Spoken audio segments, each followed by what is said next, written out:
Well, hello, hello, hello to everybody here. It's Teresa Sanderson. Oh my goodness, I'm excited to talk with you today. And, for the last few weeks, we've been talking about with Nurses Feed Their Young and Thriving Nurse Network, we've been talking a lot about the harsh truths of nursing. And certainly within the last couple of weeks, we've been celebrating nurses for all of the work that they do. This week, I'm going to shift gears a little bit and we're going to talk about 7 steps to write a nursing continuing education course.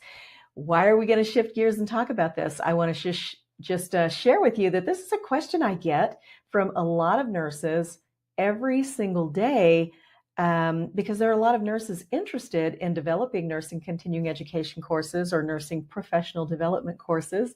And sometimes that information can be really hard to find. And as a nursing CE consultant myself, there's a question that I field often. So let's just get right into it and dive in. We're going to go through 7 steps to writing a nursing continuing education course. All right. So what's the first thing? Well, the first thing you need is a title. You need a title, and hopefully it's a compelling title. It's something that you're passionate about teaching and that you really want to share, your personal experience and everything that you've learned about that particular topic with nurses. Why do we want to do that? We want to share it so that they can have an easier go than we did, right? This is actually a big part of the work that we do at Nurses Feed Their Young, is supporting nurses in developing continuing education programs so they can hand down the wisdom they've accumulated as nurses and pass it on, to the next generation so that newer nurses are better prepared. They can easily gain confidence, in practice. So anywho, so you need first a title, a compelling title, and please let it be something that you're passionate about teaching, because anybody can teach anything. But what brings nursing continuing education to life is adding your passion to the subject matter. Your passion, your experiences, your case studies,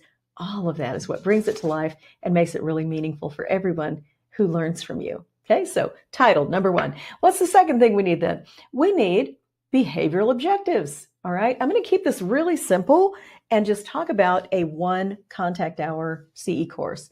And depending on the state that you're working with or the organization that you're working with, you may be looking at either 50 minutes for a contact hour or 60 minutes. Okay. So that's what a contact hour is. And for each contact hour, or certainly for a 1 contact hour course, let me rephrase, for a 1 contact hour course, I typically like to use 3 behavioral objectives. Okay, 3 behavioral objectives. Why is that? You might think, well, I need 8 or 9. Well, an hour is not a lot of time. So if you really want to develop the behavioral objectives and the points and deliver the content, 1 hour is going to give you 10 to 15 minutes to spend on each one, so that you can deliver the content well and make sure that your participants learn it. Now, can there be exceptions to the rule? Of course there can. But this is kind of a baseline rule of thumb. So consider about, 3 behavioral objectives. It's really important in writing your behavioral objectives that each one begins with an action word, a verb, right? You always see that phrase that says, upon completion of this course, participants will be able to, and the objective should say, differentiate between this and this, create this and this, apply this and this, right? So action words at the beginning of every behavioral objective, something that is measurable and it's not nebulous, as far as what are the participants going to be able to do after they take your course. So there we have it. Steps 1, the title. Step 2, behavioral objectives. What's step 3? Step 3 is the outline, your course outline. And it's really important. The biggest thing to be concerned with in the outline is just making sure that your outline is built to deliver content that supports your behavioral objectives and what you want participants to learn. Easy peasy, right? This one, the outline needs to correlate directly to the behavioral objectives. Can you include things outside of that in your outline? Yes, you can, but we have to hit that core content of what your behavioral objectives state that learners are going to come away with. Okay, so your outline. How detailed does your outline have to be? Let's talk about that, because sometimes I see nurses really kind of overworking on this. Your outline should be enough to support your behavioral objectives, but does not need to include the minutia of everything that you're doing. So for a 1 contact hour course, you may have an outline that is a little less than 1 page. Maybe it's 1 page. Maybe it's slightly more than a page. All of those are totally fine. You don't need to feel like you're going to, an outline is just, it is the framework of what you're going to teach. Okay. It is not all of the content. It is not all of the content. It doesn't need to allude to all of the content. It just needs to be your working framework of how are you going to prepare and teach the course. Make sense? All right. So that is step 3. So we've got title, behavioral objectives, and we've got the outline. Okay. Step 4 is your compliant reference list. And depending on the organization that you're working through, if it's a state board approved provider, or if it's ANCC, or even from state to state, there are some differences in what's required in the reference list. So some say references published within 10 years. Some say references published within 5. It's important for you to know what the requirement is for the board that you're working through or the organization that you're working through. Okay. But you need a compliant reference list. So compliant just means you've got all references on your reference list that have been published within the time frame window that they have designated as acceptable. And also you're going to want those references formatted in APA format. Okay. Everybody's going to require that no matter who you're working through. This is just the standard. So, just know that up front. As far as references go, how many do you need? That's another question that I get. So you need the number of references that is appropriate to validate the content that you're teaching and that supports your behavioral objectives. Okay. For a 1-hour course, 1 contact hour course, remember, we're talking about maybe 3 objectives as a rule. So benchmark 4 to 6 references may be suitable. If you have, though, here's the thing. If you have some highly technical material and you really want to, beef up your references, maybe you're quoting a lot of different sources, then those all need to be in your reference list. Okay. So while 4 to 6 may be a great benchmark to start with, it also is going to depend on what actually are you teaching. If there are people that you're going to be quoting, if there are statistics that you're going to be quoting from certain books, publications, articles, then those things need to be included in your reference list as well. Okay. So just want to be clear on that. So we've gone through title, behavioral objectives, outline, reference list. What's next? Well, let's talk about the post-test. Okay. And a post-test may or may not be required by the board that you're working with, or even, the ANCC. So it's something that you just need to be aware of as an option.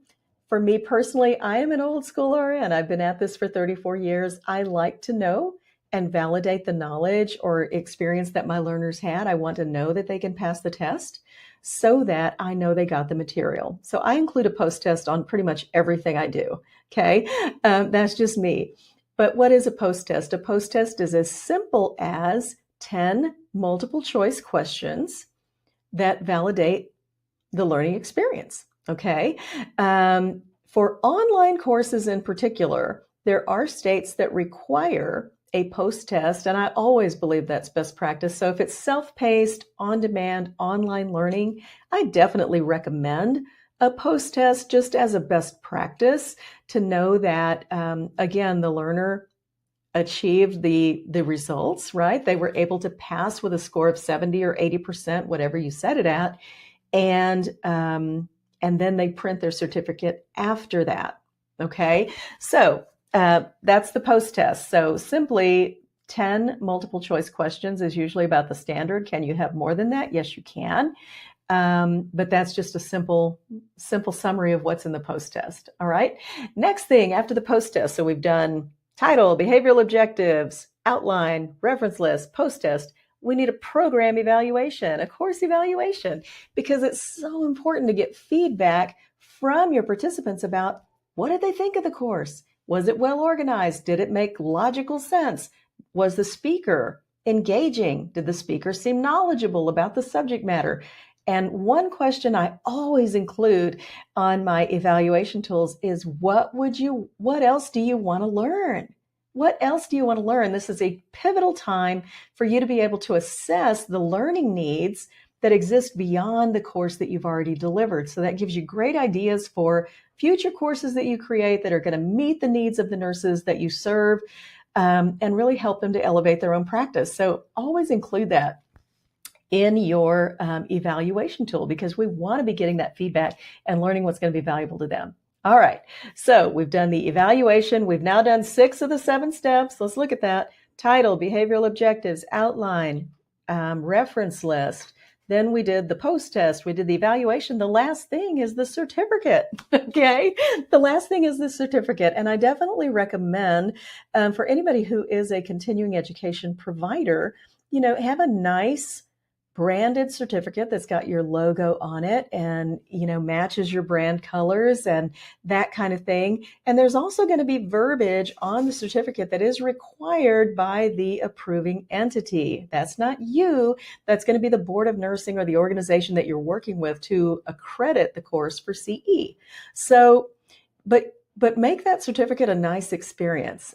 When possible, automate it. I automate this entire process on my website. And if there's anything that I've really kind of nailed down in the last several years, it's just having this fluid nursing continuing education process that's available online and very easy to manage.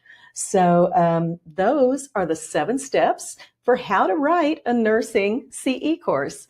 I hope this has been helpful for you. And before we leave, I want to share with you that I have a fun workshop. It's coming up on Saturday, May 24th. It's called Create a Nursing CE Workshop 2.0 with AI. So I'm very excited to bring this to you. It's going to happen from 10 a.m. to 4 p.m. Central Standard Time. We're going to do it all in one day. But in that one day, we're going to go step by step through this entire process. And you're going to write your very first nursing CE course with my support, with my step-by-step guidance, so that at the end of the day, you've got a complete nursing continuing education course. Click the link below this video, check out the workshop, go ahead and sign up and save your seat, and I will see you there. This is my favorite workshop, and it typically is very engaging, very exciting, and it's one that my clients tend to love. So I hope to see you there. Bye.